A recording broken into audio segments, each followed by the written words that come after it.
Let's talk about the satire of this film and its sort of indictment on our culture as a whole.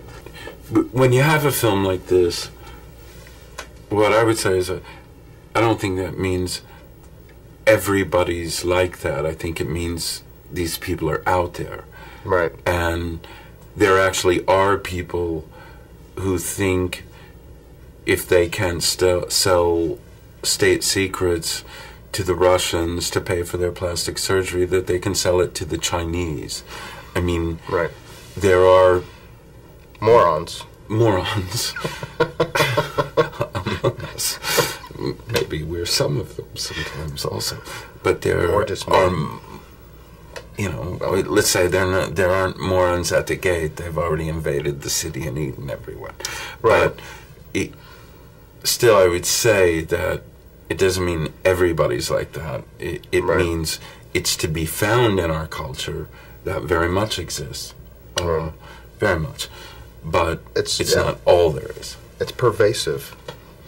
It's pervasive-ish, yeah. What do you think about fidelity, the way that fidelity is sort of lampooned in this film? It just was like a scary thought, getting older and getting in one of those situations where everybody's screwing everybody else, and it's like, whoa, what's going on here? Yeah, I don't know. I think you're young. You just have to get used to it. Man. Just have to deal with it. Yeah. So for just have to deal with it. For all the single people of America, watch this film. It's what's to come for most of you. Boy, you're gonna have fun. Yeah. How sad. But there's a redeeming quality, I think, in this film, in that the CIA really does its job well. Well, yes and no. I mean, they're knuckleheads too. Right. But J.K. Simmons' character is probably the least knuckleheaded of all the people. Right. He just wants it to go away. He wants it. Yeah.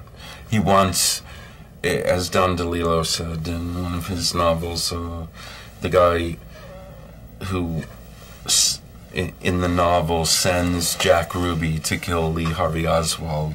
He says, I want a blank space where that man is standing.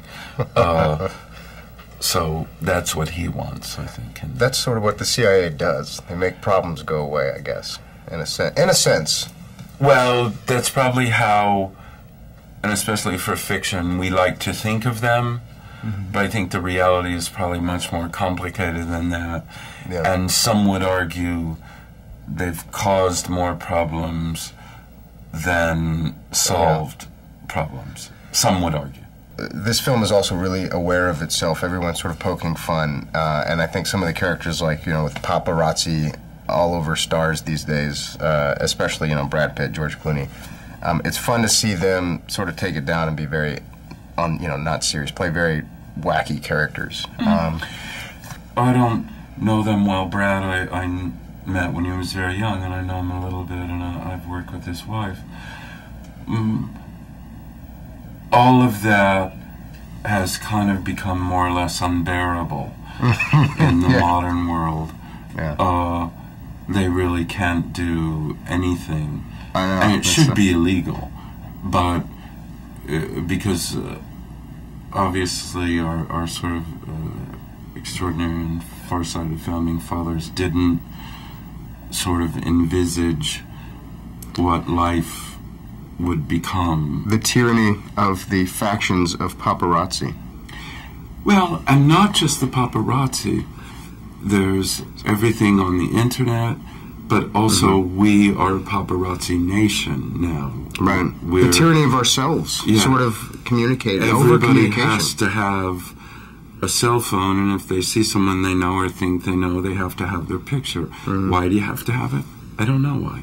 Me, I can't imagine it, but I've never done that and would never consider doing it, although I did do a series of people taking my picture, just with my cell phone. But I just always think, why would you want that? Can I have your autograph? Yeah, sure.